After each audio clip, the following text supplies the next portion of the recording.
Hey everyone, it's Kona here. I just wanted to pop in before we start this episode because after it was released, I got an email from a listener that I thought was really interesting. Now, we always strive to do the best that we can in terms of sensitivity and language and things like that, and it turns out that we did get a few things wrong here. In this episode, we refer to Alicia Navarro as high functioning. Now, this was a descriptor that had been used in a lot of the news articles that I read, and because this case was so recent, it didn't occur to me to really think about that language and whether or not it was up to date. Turns out it's not. As our listener Kennedy said, quote, "The distinction between high functioning and low functioning is really just whether or not the person is verbal or nonverbal, and the functioning label is more of a value judgment. So verbal/nonverbal is a better way to describe autistic people." And that makes complete sense to me. So that's number one. And number two is we briefly mentioned Asperger's syndrome, which actually is not an official diagnosis anymore. The scientist who it was named after actually has some like creepy Nazi ties as well. It's a whole thing. But the point is that Asperger's is no longer a diagnosis. So we aren't using it. So I do apologize for that. I just wanted to clear that up because, you may not have known either. And I think learning things is fun. But for now, let's get into this week's episode about the disappearance of Alicia Navarro. Darkcast Network. The light shines brightest on our indie podcasts. I ran away. I will be back. I swear. I'm sorry. Jessica Nuñez awoke on the morning of September 15th, 2019, and found that note in her daughter Alicia's room. Alicia Navarro's 15th birthday was only 5 days away, but she was gone. Alicia wasn't the type of kid to run away. She had social anxiety and liked to keep her inner circle closed. So who could have convinced her to leave her Glendale, Arizona home in the middle of the night? Jessica fears that the answers surrounding her daughter's disappearance may lie in her daughter's secret online activities. When a person goes missing, there's a special kind of pain in the not knowing. I want to tell you the stories of those who never came home. Today, I want to tell you the story of Alicia Navarro. I'm Kona Gallagher. And I'm Ethan Flick. And this is And Then They Were Gone.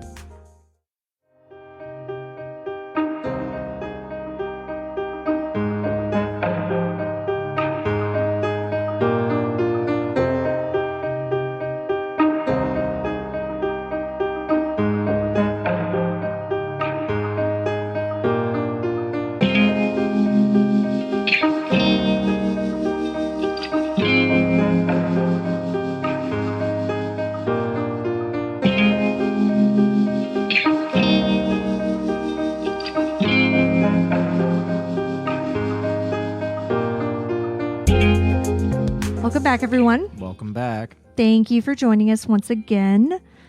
Alicia Navarro's case is one of the more well-known cases out there that we've covered, but, like everything that we do on this show, I feel that it's still very important. And I also have to remember that just because I may be familiar with someone's story doesn't mean that it's actually widely known. I'm sure you have no idea. Shockingly, no. Yeah. I have not heard of this story at all. Yeah. And the reason why I know about it is because some big name podcasts have covered it. But you've probably never heard it. Nope. Also, I read something online when I was researching this from a woman who says that she lives in the same area of Arizona, like a few miles away from Alicia, and she had never heard about this case. She only found out about it recently when Kendall Ray, who's a huge true crime YouTuber, covered it on her channel. Really? Yeah. So, if somebody who lives there that close, right? Yeah, doesn't know about it, then I feel like it's certainly, important. Worth retelling. Right. Absolutely. Exactly. Jessica Nuñez, Alicia's mother, is also still out there tirelessly fighting for her daughter's story to get more coverage because she absolutely believes that Alicia is out there alive and hopes that someone will recognize her and give her the tip that they need to bring her daughter home. So before we get into this week's episode, we do have a few more people who have joined us over on Patreon. This was the week of Sarah's. So thank you very much to Sarah A. and Sarah M. Okay, neither of which are my first ex-wife, so we're good there. Well, both of these don't have an H at the end. Okay, so definitely not my ex-wife. Okay. Well, that's probably good. We've got one of your ex-wives on our Patreon, though, so yes. Shout out to her. But not the first one. So if you would like to be one of Ethan's ex-wives and join us over on Patreon, no? Is that not what we're doing? No, the Patreon, yes. not an ex-wife. We're not interviewing for more. No. Okay. No, you're it. Okay. Wait, what? 3 strikes and I'm out.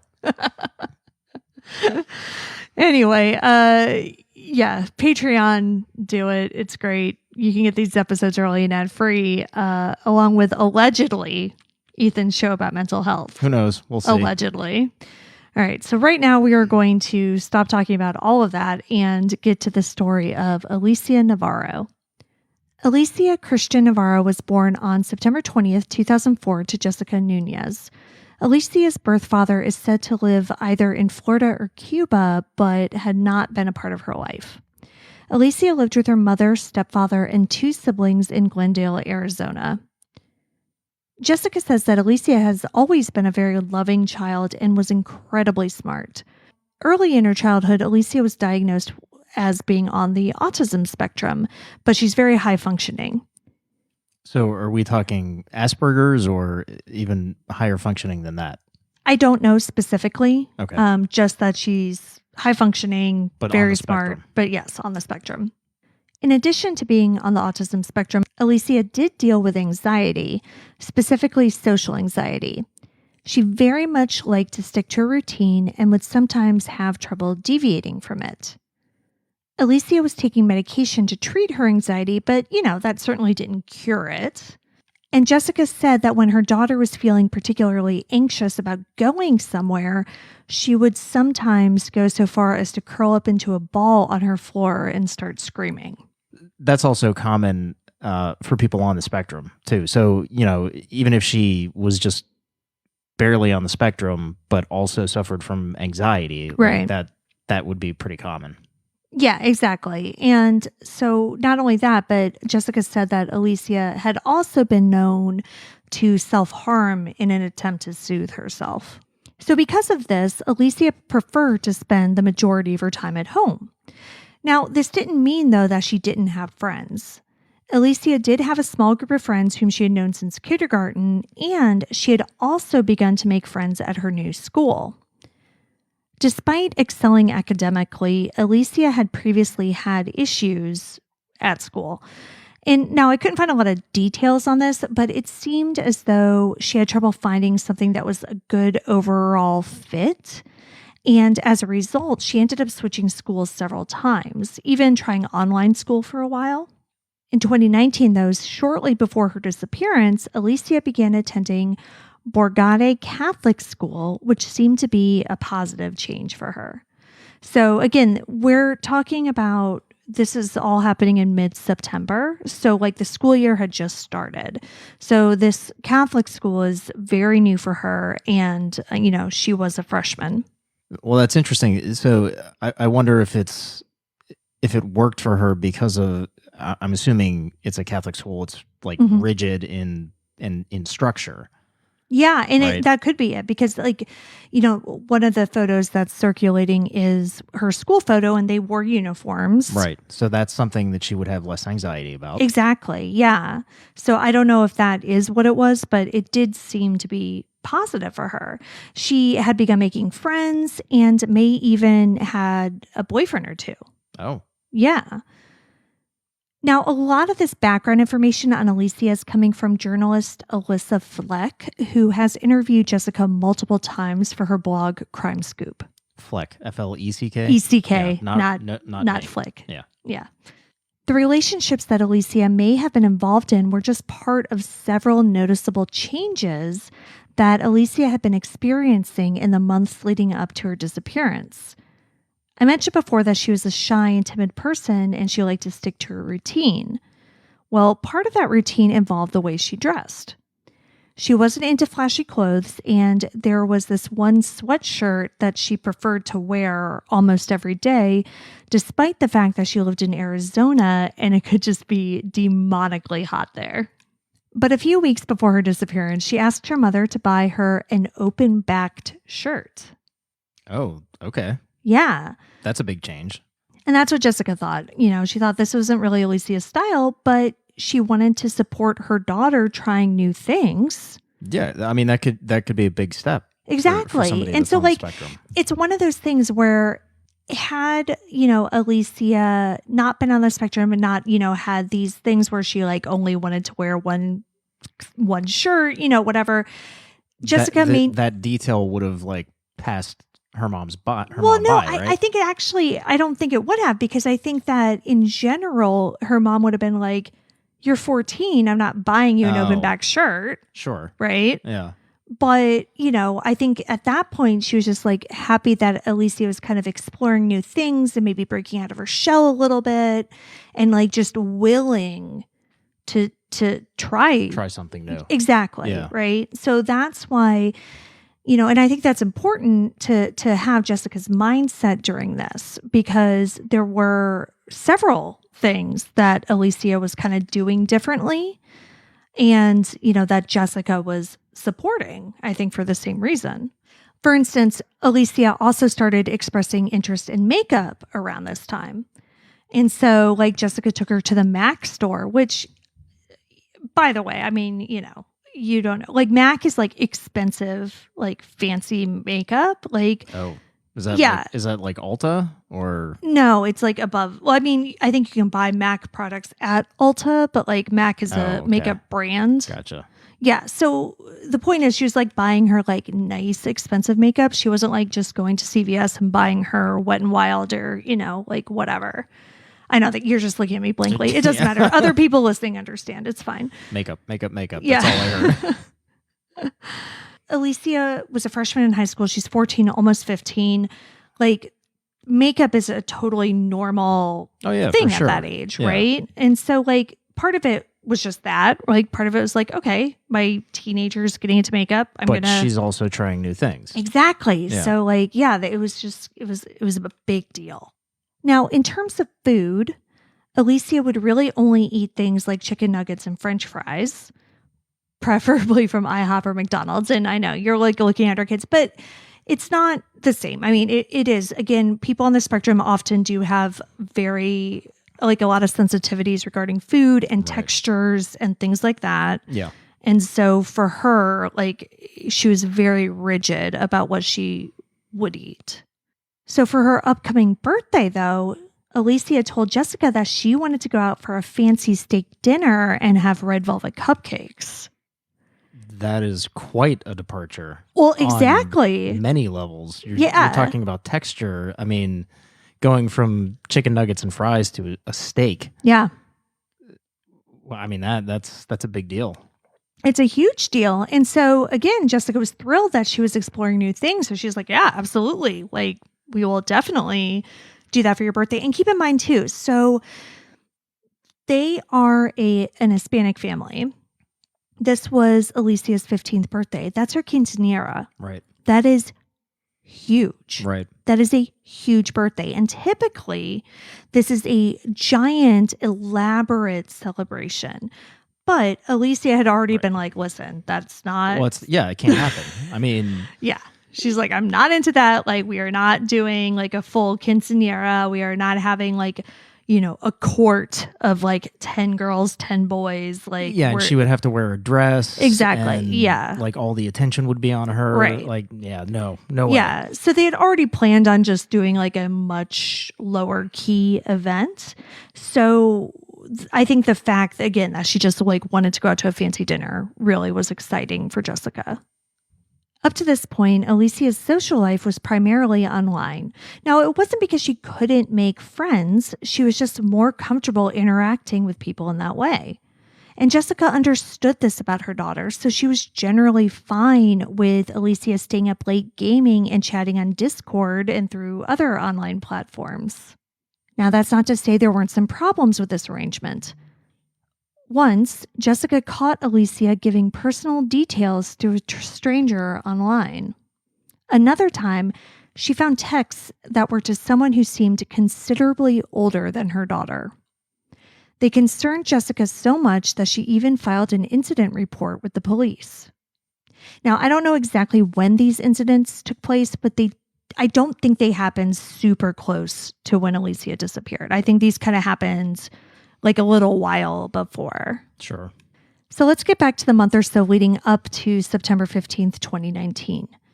Alicia really seemed as though she was blossoming. Jessica didn't know if it was the new school or the fact that Alicia was about to turn 15, but at the time, she generally saw the changes as being positive. Alicia even started wearing body spray, like a scented body spray, something that she never thought she would do because she was very sensitive to strong smells. Shortly before her disappearance, Alicia even asked her mom to drop her off at the mall so she could hang out with a few friends from school.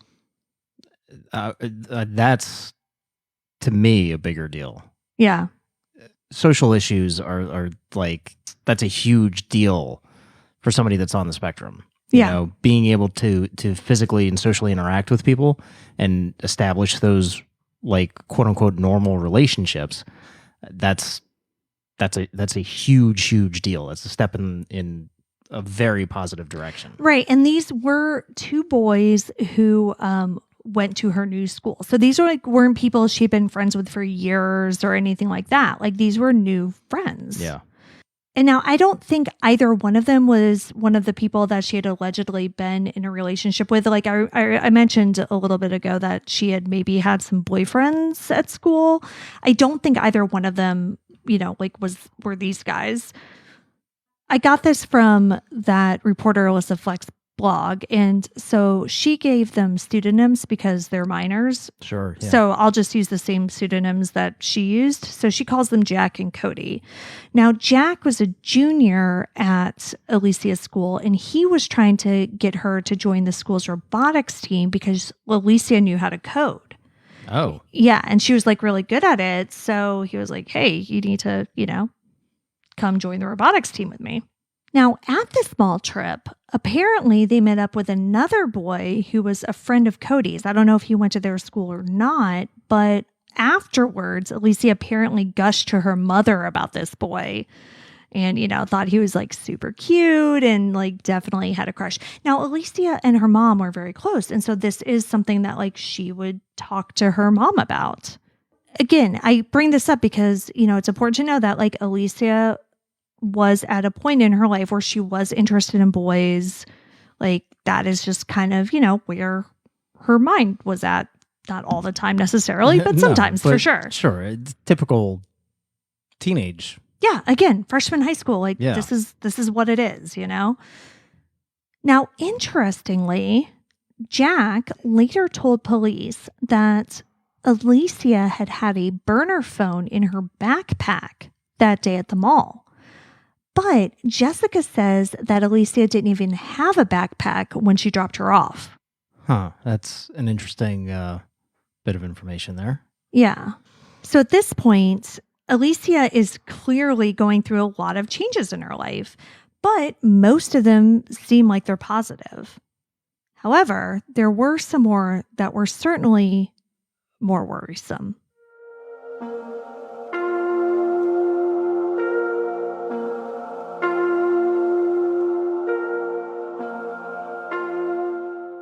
Shortly after the mall trip, Jessica noticed a golf ball-sized hole in Alicia's window screen.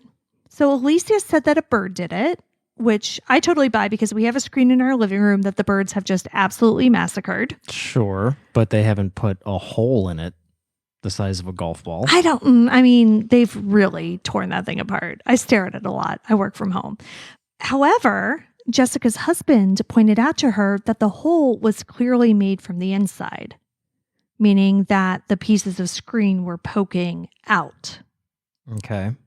So after everything that happened, Jessica now wonders if Alicia had made the hole herself in order to pass notes to someone.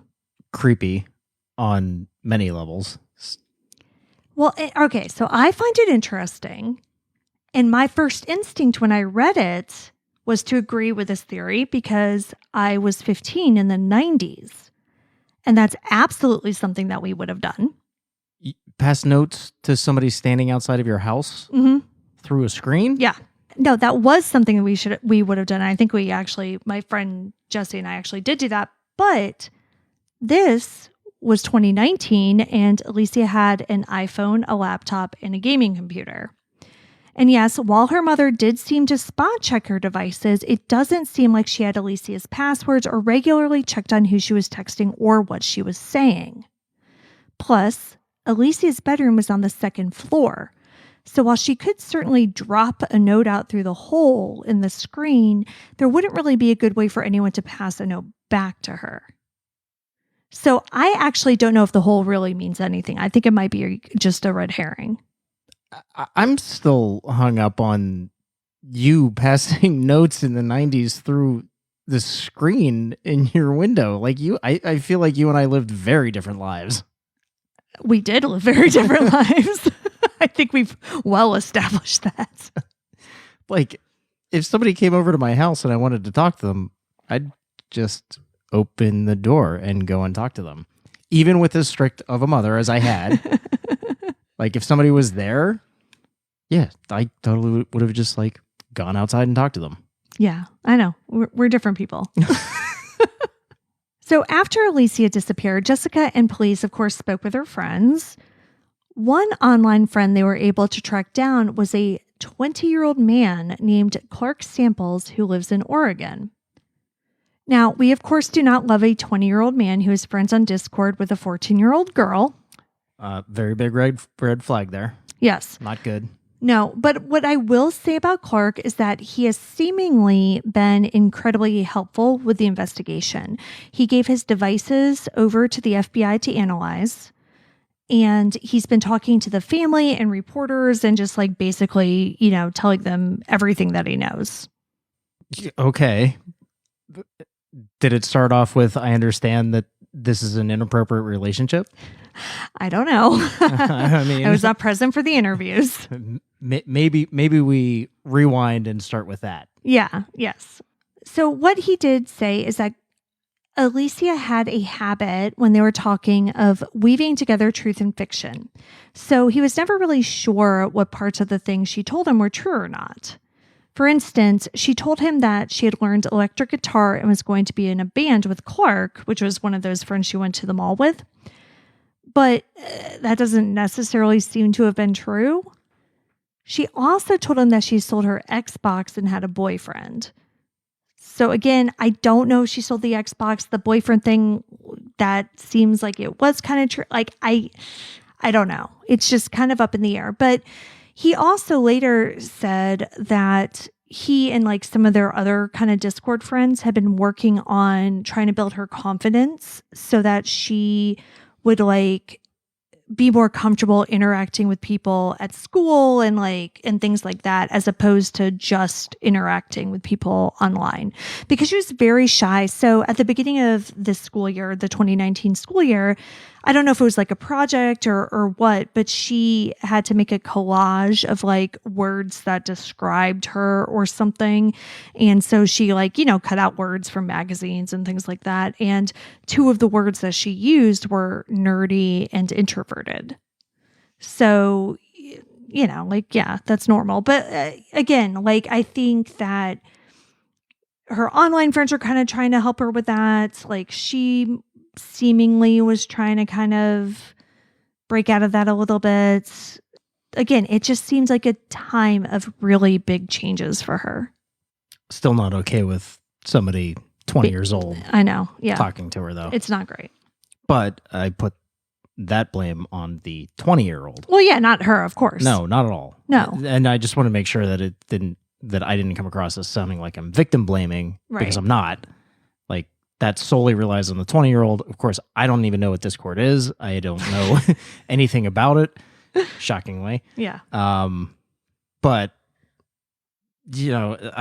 I'm sorry, online or not, if you're a 20-year-old dude and a 14-year-old girl is talking to you and you know she's 14, it's probably time to end the conversation.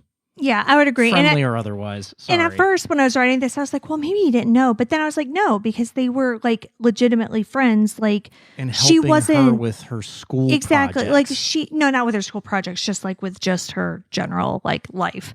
But I mean, again, like she wasn't trying to portray herself.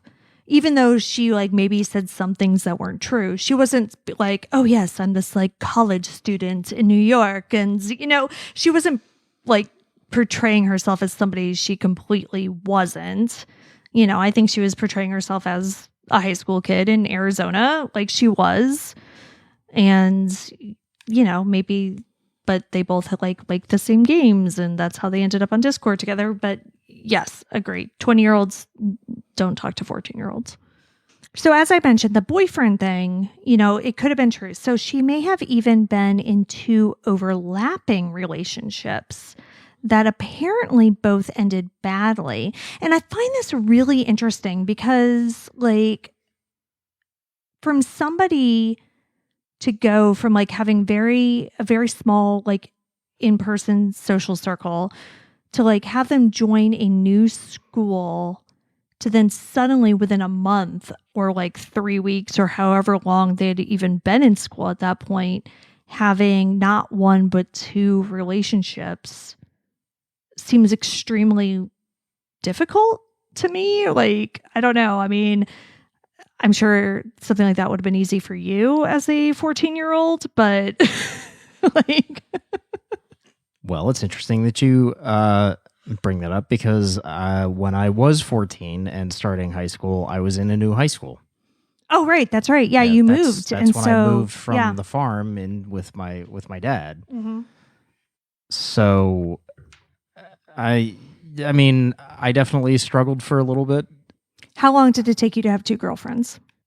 Like at the same time? Yeah. Or yeah. I mean, I'm going to plead the 5th on that one. But no, like it was definitely a struggle to like find my group of friends and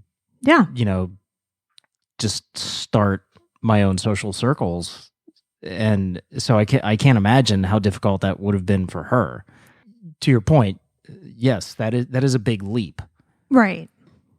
Yeah, no, I think so too. I think it is a big leap. And yeah, I would love to know more about that, but unfortunately we don't have a lot of details on it.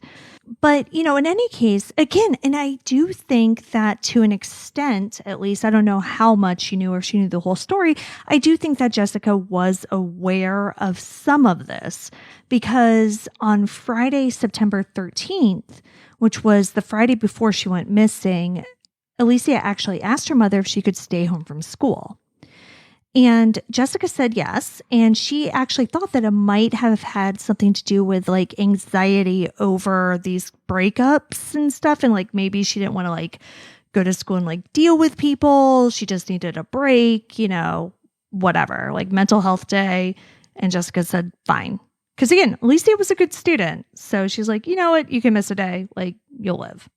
So the day before this, on Thursday, September 12th, Alicia allegedly told her friend Jack, which was one of the mall kids, that she was planning to run away to California and even invited him to come along with her.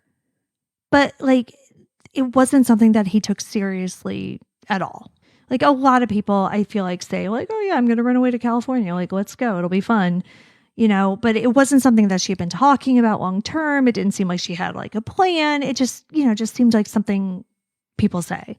And so he didn't like tell anyone about it or anything like that. He just... No, but I'm sure in hindsight, after she went missing, became an issue. Of course. Yeah. As soon as she went missing, he was like, also, we had this weird conversation. Did she say that, did she happen to tell him that she was going to California with somebody, or... I know you said that it sounded like she didn't really have any plans. I'm just wondering if she mentioned that she was going with someone. It doesn't seem like it, but again, no other details have been publicly released about that, so I don't know for sure, but I don't believe so. Again, I feel like if it had been more specific, he would have taken it seriously, and it is just something that he doesn't seem to have taken seriously until she actually did go missing. And then he, of course, did tell people about it. All right, so this is the timeline. Thursday, she talks about running away. Friday, she stays home from school. Saturday, she also spends at home, and she spent the majority of the day in her room, which, was pretty normal behavior for her. She had some interactions with her family, but not much. The official timeline published in the Glendale Daily Planet says that she didn't have any interactions with friends that day. And now I take that to mean any known friends. Right, or physical friends. Exactly. Or even like Clark, the people online that they found out about. Yeah.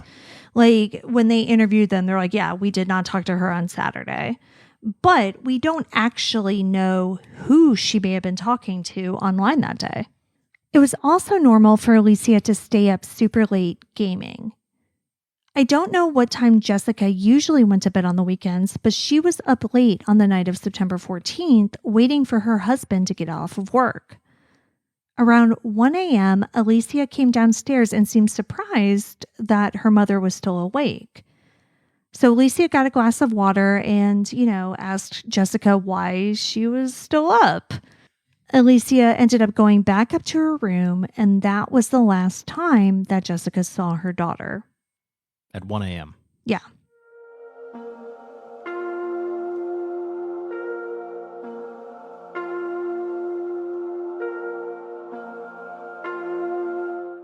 So at some point after that, Alicia's stepdad came home from work. Jessica ended up going to bed. I read in one source that she ended up going into her other kid's room and falling asleep with them. And that her stepdad ended up falling asleep on the couch watching TV. So it's basically our house anytime that you work late. I fall asleep and then you also pass out on the couch watching TV. Well, so if that's the setup, you would think that it would be difficult for her to sneak out. So keep that in mind. Alicia's last online activity was a little bit before 3:30 a.m. So they know she was in the home until then. Okay, so I was waiting to get to this. Right. They have her computers. Yes. They searched. They have her computer singular. So I'm going to get to what she took with her. Okay. But she had two computers. She had a MacBook Air and she had a gaming computer. Okay. Mm-hmm. The next morning around 7 a.m., Jessica was making breakfast and noticed that their back door was ajar. Now, she assumed that her husband had left it open, but when she asked him about it, he said that he hadn't gone into the backyard at all. This was early. It was 7 a.m., and she knew Alicia was up late, so she assumed that she was just still sleeping. But at that moment, Jessica felt that something was wrong. So she went up to her daughter's room, but it was empty. So at this point, Alicia has a 3.5-hour head start from the last known. Exactly. So sighting. They know that Alicia left the home sometime between 3:30 and 7 a.m. And she went out the back door. What's the backyard like? Do we know? Is it? Yeah, we're getting to that. Okay. So Jessica and her husband went out to the backyard and saw signs that Alicia had gone out that way. Their backyard wasn't fenced in with a wooden fence, as you may be kind of assuming. It was actually a cinder block wall around the sides, and then they had a gate. At this point, it's important to mention that Alicia was incredibly tiny. At the time of her disappearance, most of her missing posters have her at 4'5" and 89 pounds. Whoa. Yeah. At 14? Yeah. Almost 15. I did see one poster that had her at 4'9", but even so, that's very small for a 15-year-old girl. Yeah. Yeah. And she definitely looked younger than she was. Okay, but you said there was a gate in the backyard. Right. So let me explain this. So in order for her to get out, she had to go over the cinder block wall first. And the cinder block wall, I'm thinking, was 6 feet. So what she did was she took 2 lawn chairs, stacked them on top of each other, and climbed over that way. Now, then there was a second gate that she went over. And Jessica said that gate was actually unlocked, but Alicia went over it instead of opening it because she thinks that opening it would have made too much noise and it would have awoken their dog and or her husband. So she actually stacked some cinder blocks up and got over the gate that way. This is definitely coaching. Yes, I'm glad that you mentioned that because there's 100%. Yeah, there's no way that she came up with this escape plan on her own. Right, but interestingly, it had recently rained, so there were footprints. But the only footprints in the yard were Alicia's. Sure, I'm not saying that she had help within the yard, but whoever she was meeting definitely coached her through it. And that is definitely what Jessica and a lot of people think. You know, Alicia did physically leave the house of her own free will. She left the home, she climbed the fence, she wrote a note. She wasn't like snatched from her bed or anything like that. However, it is important to note once again that Alicia was not the type of child who had like done something like this before, who had done anything like this before. She had never snuck out of her house. She had never run away. She had never done anything approaching any of this. Right. From a law enforcement standpoint, who cares whether she had? Well, yes, of course. I mean, I know they don't think of it that way, but like, regardless of her history with running away, which here there is none, but like, who cares? A runaway is still somebody that's in extreme danger. Of course. And yes, and you're absolutely right. And I was just, so what I mean though, is that from a mother's perspective, it wasn't. It's extra exactly. out of the ordinary. Yeah, it wasn't a situation of, oh God, she snuck out again. She'll be back, just like when she did this the last time. Like there was no last time. She had never done this. Like there was no precedent. She was not a troublemaker. She was not somebody who, you know, who did things like this. And so Jessica immediately knew that like this was bad. There was no like, I'm going to get mad at you. You're going to be grounded. This is like, we are in an emergency. Now let's talk about what Alicia took with her. She took a backpack, but it wasn't filled with things that you would take if you were planning on running away and never coming back. She was wearing her favorite sweatshirt that I had mentioned earlier and like a white denim overall skirt. And she was wearing Vans tennis shoes.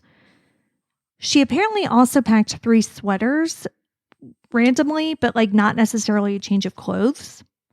And again, Jessica's only gathering this based on like what she thinks is missing from Alicia's room. Yeah. She took her MacBook Air and her iPhone, but she left her chargers behind. The chargers. Yeah. No, that's a big one. Yeah. She also took her makeup that her mom had just bought her and that body spray. And she took another item that proved to be quite interesting. A comic book.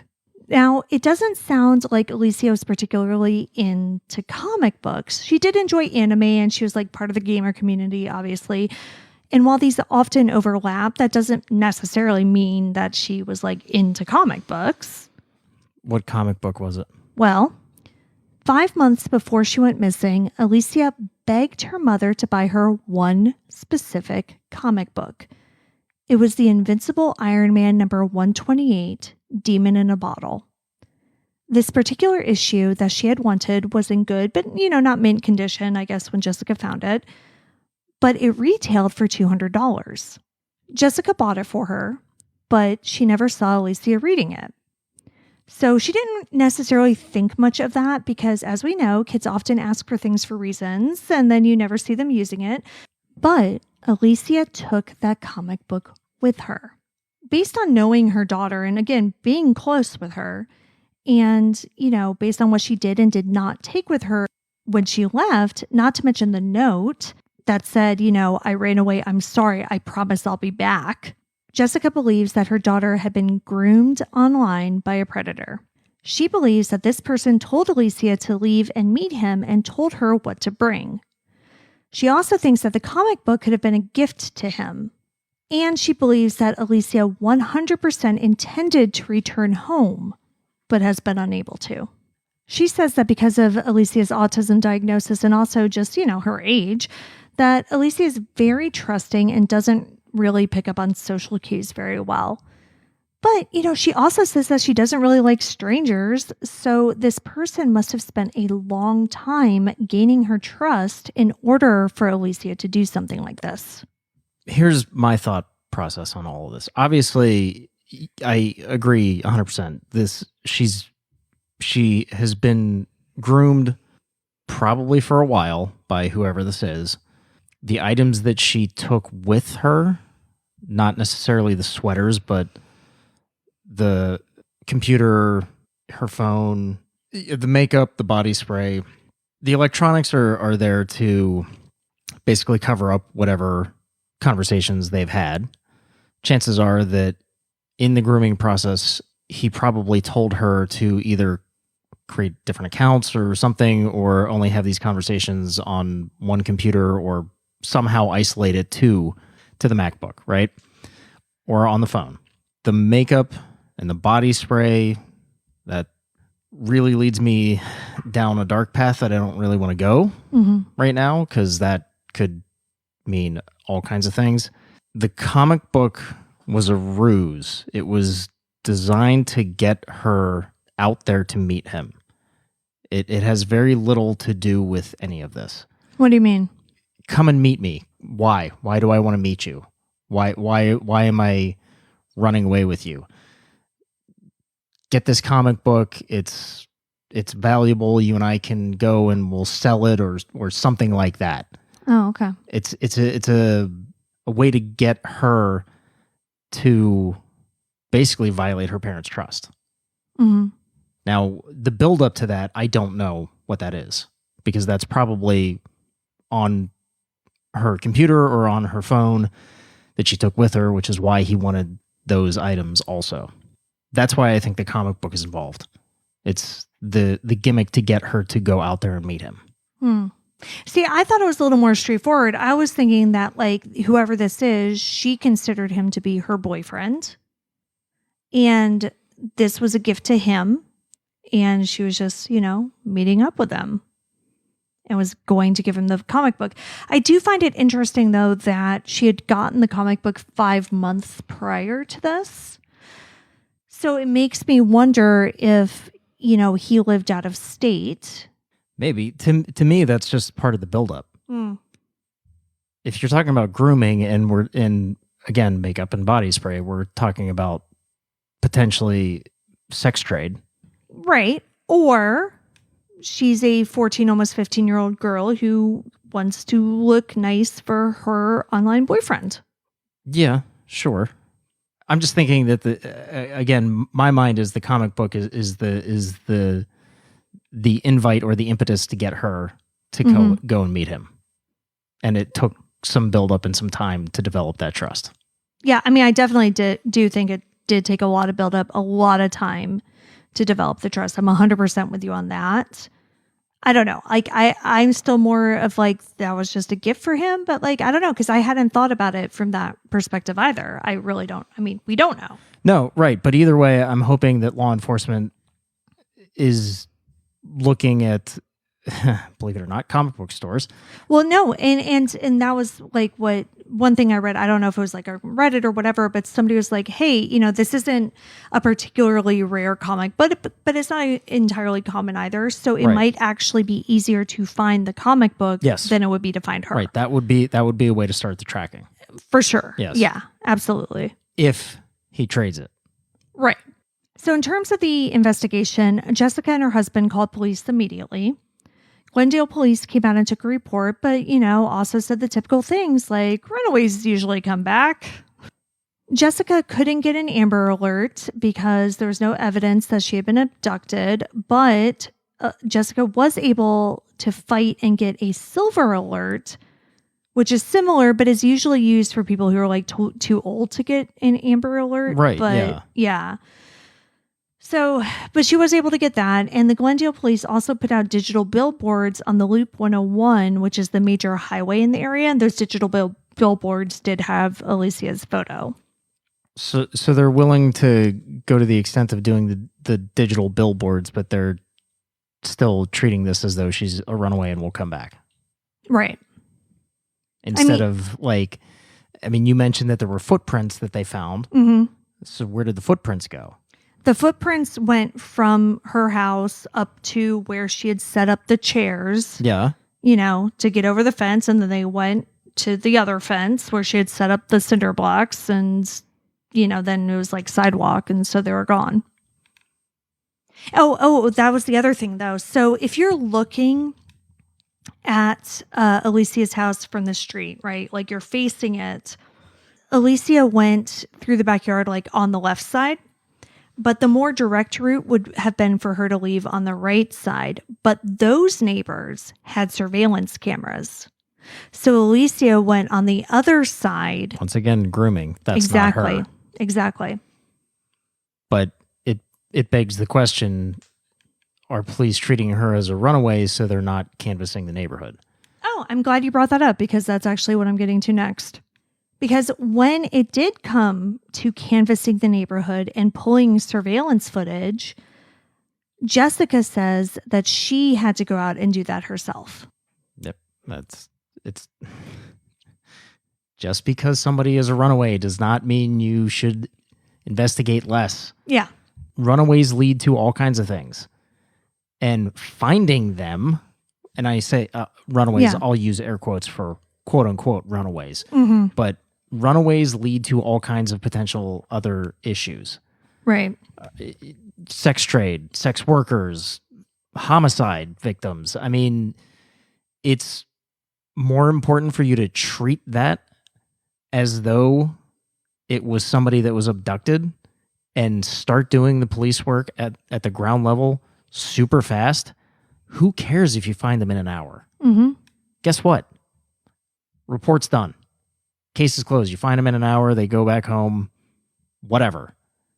But spend the resources early on and find these people. And then we don't have a podcast. Then I just spend my time doing my actual job. You'd find something else to do. I would. So again, Jessica really was working very hard immediately to get attention onto her daughter's case. And just 4 days after Alicia disappeared from her bedroom, a credible sighting was reported. Several witnesses, including a friend of one of Alicia's siblings who knew Alicia, said that they saw her in nearby La Pradera Park. Now, she was either walking hand in hand with or being pulled along by, depending on the witness account, by a dark-skinned, potentially African-American man with a heavily tattooed neck. And this witness was found 4 days, you said? Yeah, the sighting happened 4 days later. Oh, the sighting happened 4 days Yeah, the later. sighting happened 4 days later. When did the witness come forward? I think that day.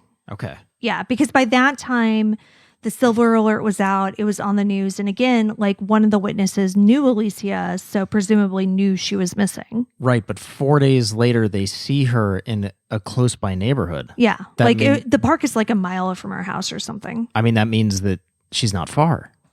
Yeah, presumably. Now, as soon as Jessica was told about this, she went to the park, but unfortunately, there are no cameras there. So ultimately, this kind of led nowhere. She was able to find, again, multiple witnesses who saw this.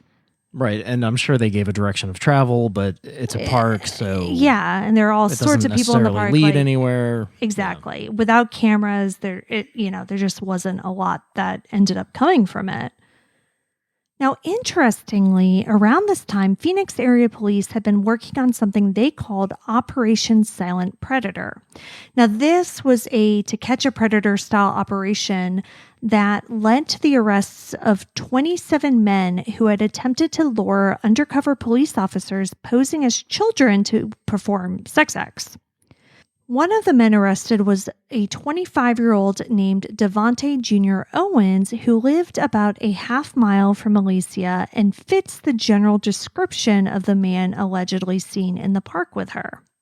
Another man, 39-year-old Antonio Daniel Holguin, was on the sex offender registry. So he wasn't like arrested in this sting, but he was on the sex offender registry, and he lived just a few houses down from Alicia, and he also fit the general description.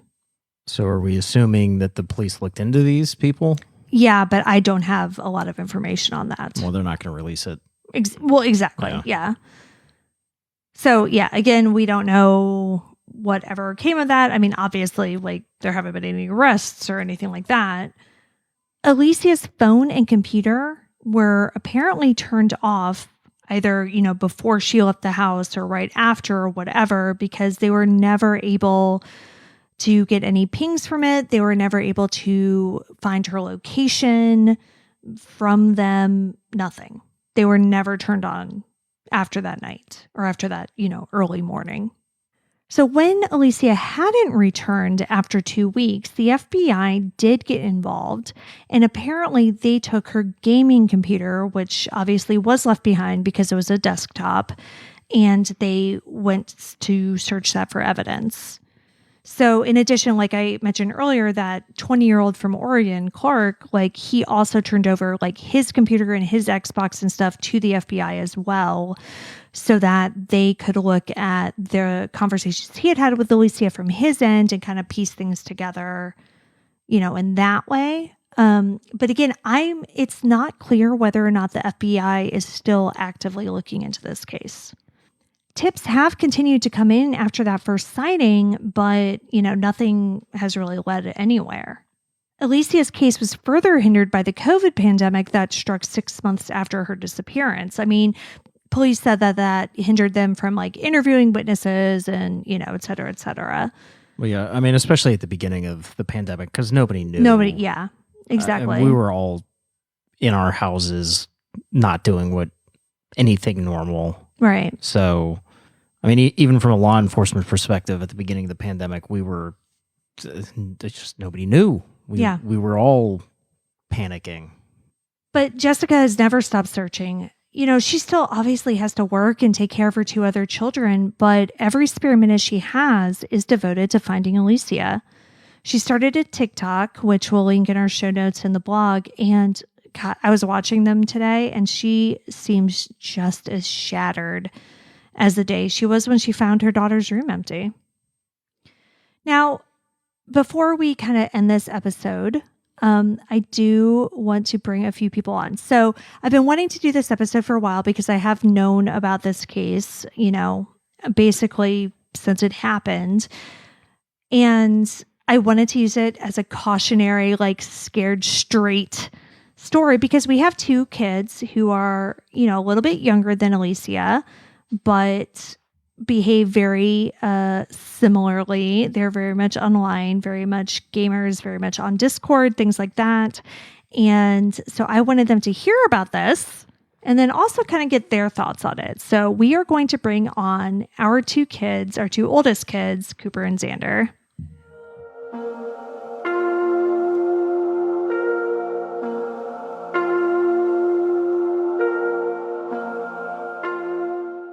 Okay, so Cooper and Xander have been asking to be on the show since we started it, but Xander doesn't actually listen, so I told him no. Cooper listens sometimes, so, whatever. But the point is that you kids, like, I felt like you needed to hear this story and know, you're still, like, looking at me, you still feel like, oh, this could never happen to me, but, like, it actually could. So you have been in here listening to us record this whole thing and talking to each other, making faces and like gesticulating wildly. So what I want to know from you kids is, being online, I have to imagine you don't necessarily know who you're talking to at all times. I don't really talk a lot to like random people. Like I have a very enclosed friends group that I've like, there was no way that they could be catfishing because they've sent multiple pictures of them. There are a lot of pictures on the internet, Xander. I know, but like of one person, they're like, consistent. It's not like weird or anything. And like even one of my friends, like online, I asked, send a picture of Worcester sauce because nobody has a picture of them holding Worcester sauce. Mm-hmm. And, they did. How do you catfish that? It's Worcester sauce. Okay. Dad moment here. What other pictures are they sending you? Face pictures. No, don't make it weird. No, I am going to make it weird. I don't know anything about Discord. You It's become friends basically via talking about servers. gaming, Mhm. and then at some point you Just engage become in. good friends, and then there's this like barrier. It's like you're friends, still don't really trust each other. You're still kind of friends, but you're not there.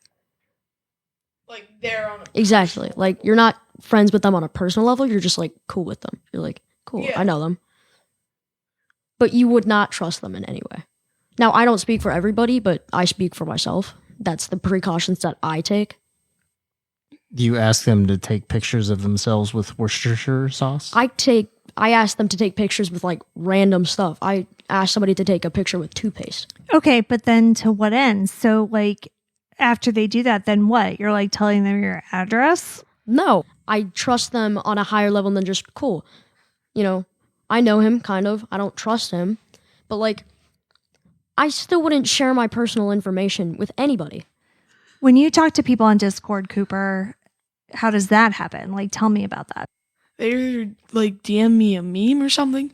Like I know one of my friends, he lives in like England, Yorkshire. Man, just like DMs me random memes.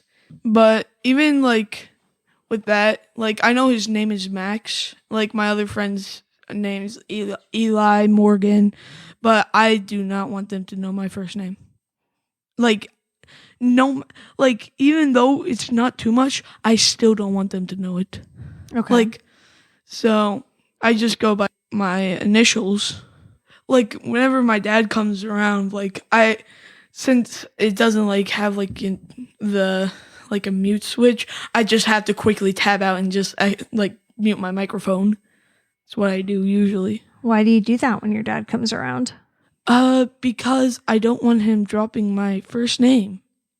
Mm.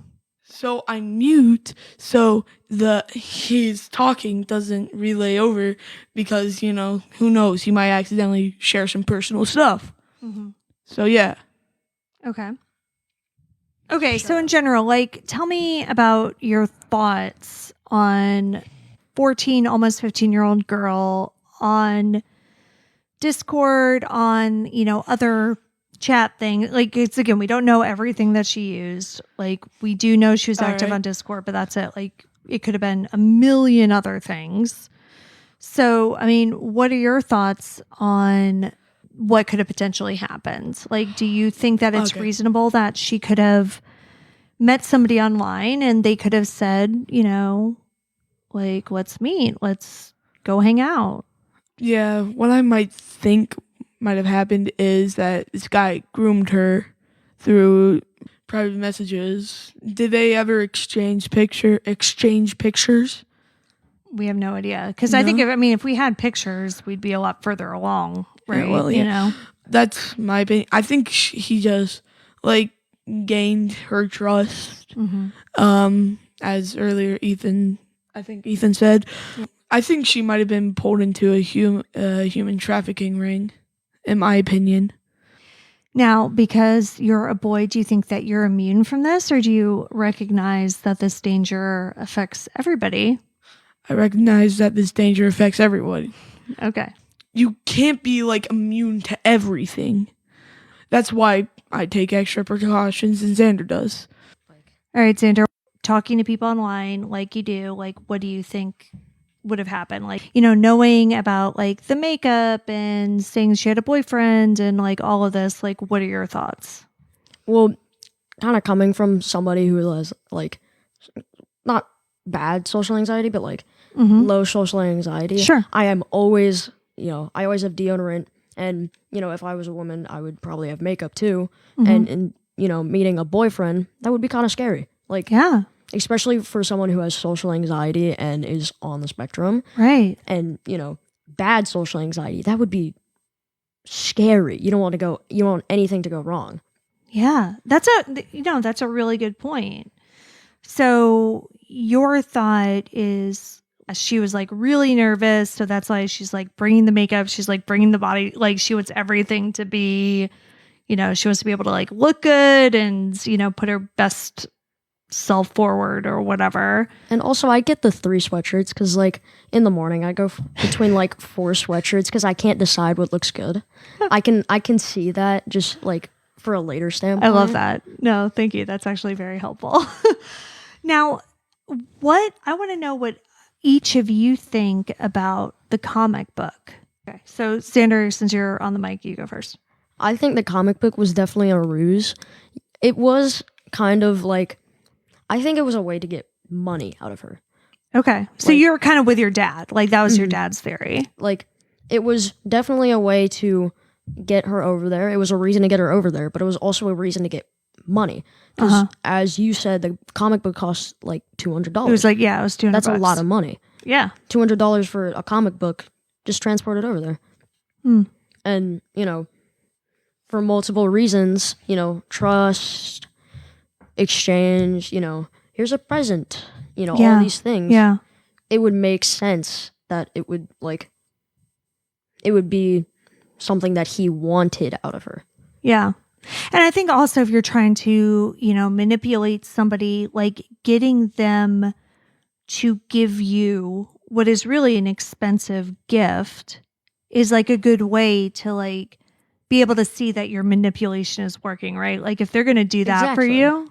If they're going to get you a gift, then that's like $200. Yeah. Yeah. Especially like 5 months before. Right. So that he could confirm before he goes there that she completely trusts him. Yeah. No, that's a very good point. All right, Cooper, what are your thoughts on the comic book? So, yeah, I'm agreeing on them with this one. I think she had her mom buy it for her.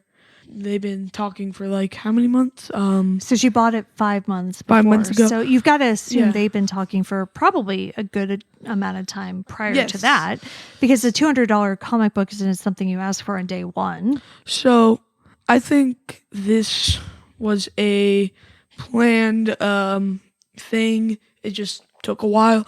I think he said that like, oh, we're going to use this comic book so we can get extra money when you run away because, we need somewhere to live, some food and all that. Well, you're not going to find somewhere to live on $200. Well, a hotel.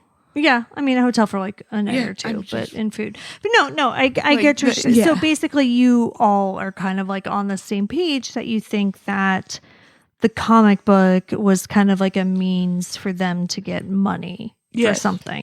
Okay, but if you think that they were trying to like go away somewhere and get money, that indicates that she was thinking that she was going to be away for a while.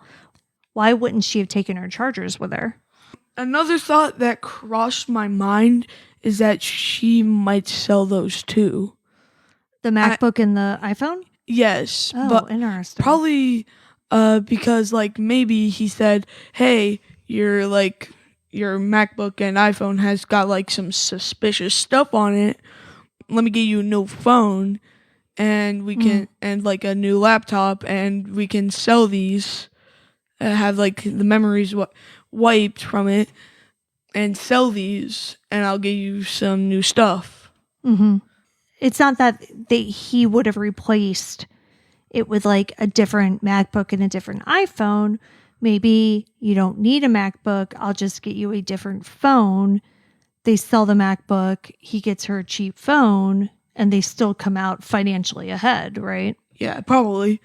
But yeah, that's what I think about that. Because, like, if you're going to use it, you're going to want your chargers. Well, exactly. Yeah. Right. And she did turn them off immediately. Yeah. So yeah, maybe she was never planning on using them again. Yeah. That's interesting. I hadn't thought of that. Do you have any final thoughts? One of the weirdest things to me is how did she get dropped off at the mall with no backpack and then be seen later with her friends with a backpack and a burner phone in the backpack? No, that is very weird. So the question is Jack mistaken? Was there no backpack? Was there no burner phone? Or is Jessica mistaken?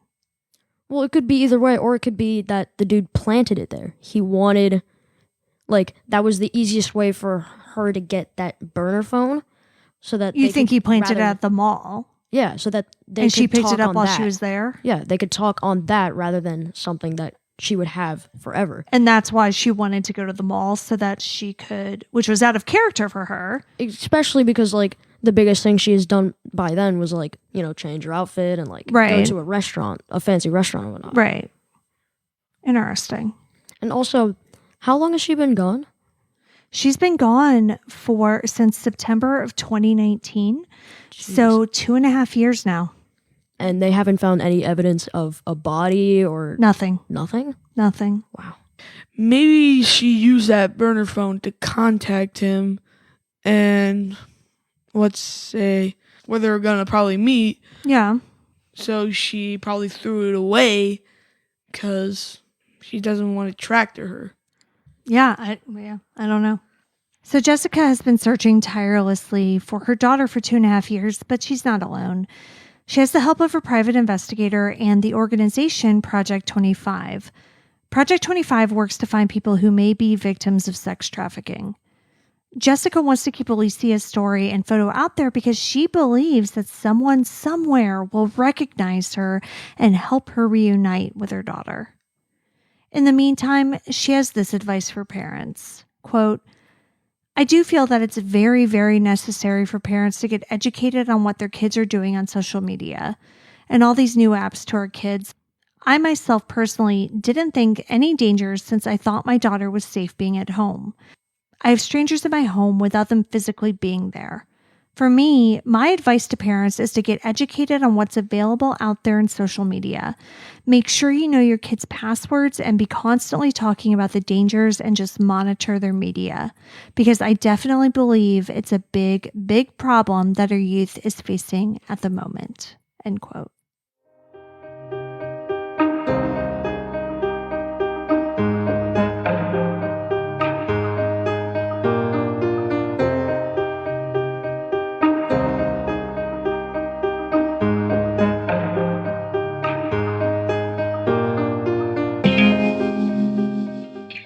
Alicia Navarro has been missing from Glendale, Arizona since September 15th, 2019. She is a Hispanic female with brown hair and brown eyes. She was approximately 4 foot 5 inches and 89 to 95 pounds at the time of her disappearance. She was wearing a white sweatshirt, a white overall denim skirt, and black and white bands. She had braces on her teeth and a scar on her left knuckle. Alicia was 14 when she went missing. She would be 17 today. Anyone with information on Alicia Navarro's disappearance should call the Glendale Police Department at 623-930-3000. You may also call the National Center for Missing and Exploited Children at 1-800-THE-LOST. You can see all the sources for this episode along with photos and videos at our website, andthentheyweregone.com. And be sure to follow us on social, and then They Were Gone Pod on Facebook and at ATTWG Pod on Instagram, TikTok, and Twitter. If you like what we're doing, please subscribe and consider leaving a 5-star review on Apple Podcasts. It will help new listeners find us. And the more people that listen, the more chances we have of bringing someone home. And we'll see you here next week for a brand new episode. See you next week. And Then They Were Gone is hosted by Kona Gallagher and Dathan Flick. All research, writing, and editing is done by Kona Gallagher.